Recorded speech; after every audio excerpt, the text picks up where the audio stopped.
አምናን ብሌንን መረጠ። ጉንጭና ጉንጫቸውን ተሳሳሙ። ጃኒ እያየቻቸው ነበር። በጃኒ ከአምናን የ3 ወር ነፍሰ ጡር እንዲሆነ ለእናቱ ተናገረች። አምናን እናቱ በጣም እየጨነቀኝና ደስታዬ እየነጠቀኝ ነው፣ እናቴ ምን ባድርግ ይሻለኛል ብሎ አማከራት። ልጄ ናቶሎ እስኪ እኔ የምነግርህና የማማክርህ ነገር አለ በማለት ወደ ክላሷ ይዛው ሄደች። ብዙ ነገሮችንም ቢወያዩበትም ግን ደግሞ አምናን ደስተኛ አይደለም።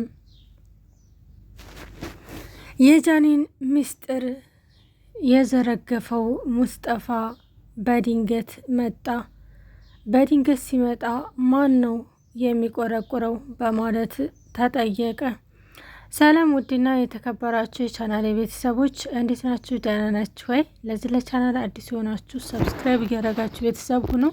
እንዲሁም ነበርቶ ላይክ፣ ሸር እያደረጋችሁ ስለምታበረታቱኝ እጅግ አመሰግናለሁ።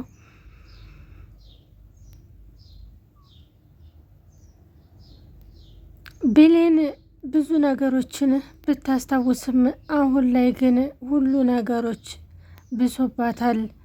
ምኝታ እንዲሁም ደግሞ ከሰው ጋር መገናኘት አትፈልግም። የጃኒን ምስጢር ሙስጠፋ ዘረገፈው። ሙስጠፋ ወደዚህ የመጣው የጃኒን ምስጢርና ጃኒ ተደብቃ ያደረገችውን ነገር ለብሌን ሊነግራት ነበር። አምናን ብሌንን መረጠ። እኔ እኮ አንቺን ካላየሁና አንቺን ተላገኘሁ ሰላም አይሰማኝም።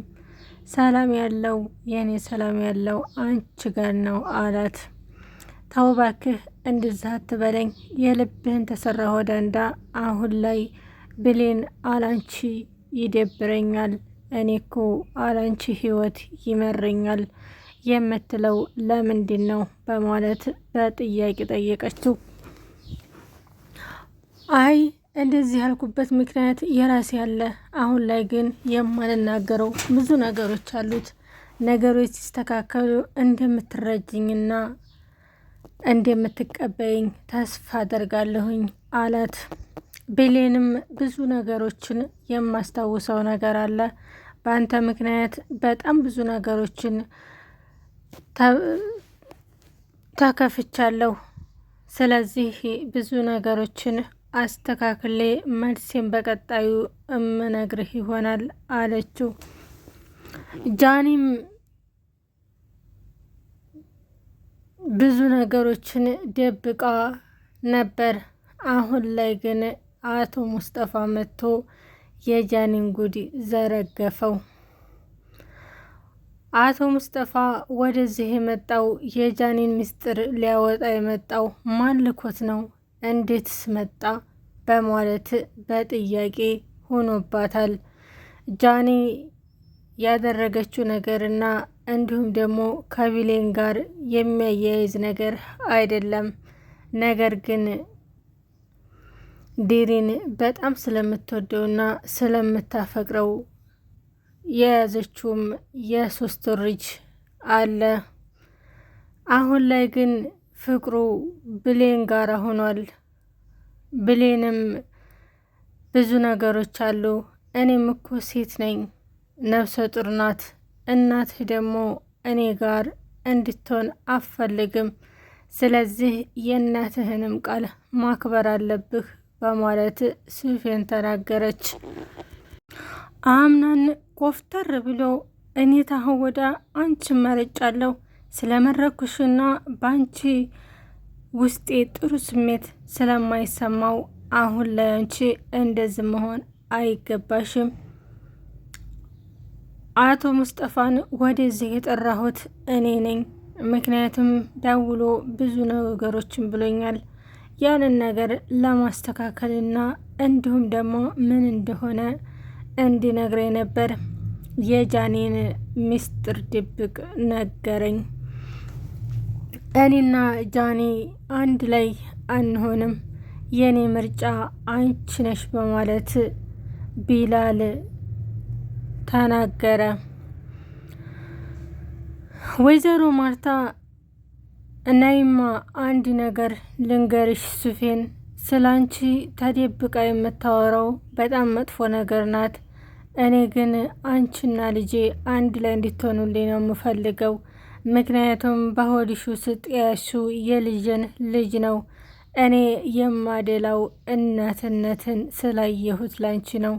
ስለዚህ ካሁን ወደ ማንም ጋራ እንዳትሆኒ እኔ ጋር ተደበቂ በማለት ወይዘሮ ሱፌን ተናገረች። እንዴት ለእኔ እንደዚህ ልደብቀ ይቻለች? እኔ ጋር ብዙ ነገሮችን እናወራለን፣ ብዙ ነገሮችን እናደርጋለን። ይህን ትልቅ ምስጢር ደብቃ እንደዚህ ለሱፌን እንዴት ልትናገር ቻለች የሚለውን ነገር በጣም አንገበገባት። ቢላልም እኔ በጣም ውስጤ ደብሮኛል፣ ጥሩ ስሜት እየተሰማኝ አይደለም እናቴ፣ እባክሽ እረፍት ፈልጋለሁ አለ። በቃ ችግር የለውም ልጄ፣ ሂድና እረፍ። እኔም ሱፌንን የማዋራት ነገሮች አሉ፣ በኋላ ላይ ተገናኝተን እናወራለን። መልካም ጊዜ ተባብለው ልጅና እናት ወደ ክላሳቸው ገቡ። ነገር ግን ሙስጠፋ ስለ ጃኒ የነገረው በጣም የሚገርምና እንዲሁም ደግሞ ከህይወቱ መልሳ ወደ እሱ እንዳትገባ እንደዛ የሚያደርግ ነገር ነበር። እኔ አሁን ላይ የ3 ወር ነፍሰ ጡር ነኝ እና ታዲያ እኔም በጣም ወደዋለሁ። ለሱ ብዬ ከቤተሰቦቼ ተጣልቼ እሱም መርጬ መጥቻለሁ። እና ታዲያ አሁን ላይ ልጁንስ እንዴት አድርጌ ነው ቤተሰቦች ጋር የሚሄደው በማለት ግራ ተጋባች። የቢላልም እናት አይዞሽ፣ እኔም እኮ እንዳንቺ ሴት ነኝ፣ ስለዚህ አንቺ ስትጎጂ ማየት አልፈልግም፣ ለጊዜው ትንሽ ታገሺ፣ እኔ ሁሉንም ነገር አስተካክላለሁኝ። ተሱፌን አንቺን እንዲያገባና ልጃችሁን በአንድ እንድታሳድጉ የኔ የሁል ጊዜ ምኞቴ ነው እና ካሁን ወደ አንዳ ውሎሽንም ሆነ ሁሉ ነገርሽን እኔ ጋር አድርጊ። ጓደኛ የምትያት ልጅ ከላይ ከላይ ነው እንጂ ከውስጥ ትልቅ መዘዝ ይዛልሽ መታለች። ምክንያቱም ብሌን ለጃኒ ብዙ ነገሮችን ነግራታለች። ብሌን ግን ምንም ነገር ቢሆን መጥፎና ስላንቺ አትመኝም። ጃኒ ግን ላንቺ በጣም ትልቅ ነገሮችን አድርጋለች። አቶ ሙስጠፋ እንዳለው ከሆነ ጃኒ እዚህ ቤት የመጣችው በጣም ብዙ ነገሮችን ይዛ ነው። እናም ለቢላል ተጠንቀቅ፣ በጣም መጥፎና ለሰው ልጅ ምንም ነገር አስተሳሰብ እንደሌላት አቶ ሙስጠፋ ነገረው። ቤሌንም ካሁን ወደ አንዳ እስከ ዛሬ ረብሸኸኝ ሰላም ስልህ የማታናገረኝ ሰው ዛሬ ላይ አንቺ መርጫለሁ ብለህ ወደ እኔ የመጣህበት ምክንያት ምንድን ነው? ልታስረዳኝ ትችላለህ? በማለት በጥያቄ አፋጠጠችው። እኔ አንቺን ሳጣሽና ታላይሽ ትውል ጥሩ ስሜት አይሰማኝም። ያ ማለት ምን ማለት ነው? እስኪ መልሽልኝ በአላት። እኔማ ሁሉንም ነገር ላንተ አስረድቼህ ነበር። ወይዘሮ አምናን እንዴት ወደ አንተ እንደቀረበችህ ነግሬህ ነበር። የአያትህ ሞት አጠገብህ እንዳልነበረች። የሰው ልጅ እኮ አንድ በሞትና ወይም በሰርግ ምክንያት ነው ተጎን የሚሆነው እና ደግሞ የዛን ሰዓት ተጎንህ ያልሆነች ዛሬ ላይ መታ የ3 ወር ነፍሰ ጡር ነኝ ስትልህ ምን ያህል ተሰማህ? እና እኔ ብዙ ነገሮችን ተጎንህ ሁኔ እንኳ ዘወር ብለህ አላየህም። ዛሬ ላይ መተህ አንቺን ካላየሁኝ ጥሩ ስሜት አይሰማኝም። እኔ እኮ ላንቺ ትልቅ ስሜት አለኝ ብለህ የምትለኝ በምን የተነሳ ነው?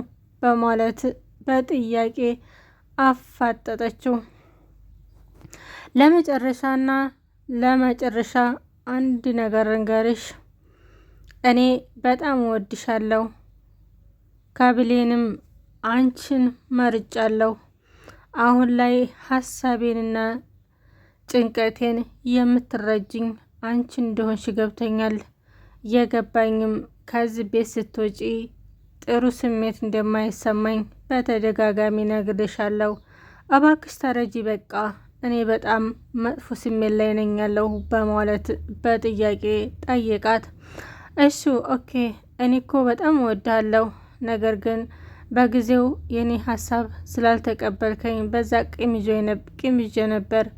አሁን ላይ ግን ሁሉንም ነገር ስረዳው ትክክል እንዲሆን ገባኝ እና ደግሞ ከሀናን እኔን ምረጠኝ ብዬ ካይሆን እኔን ፈልገኸኝ ስለመጣህ እጅግ አመሰግናለሁ። ነገር ግን የ3 ወር ነፍሰ ጡርን ትቶ ሌላ ጋር መሄድ በጣም ይከብደኛል በማለት ተናገረች። ሀናን ከአሁን ወደ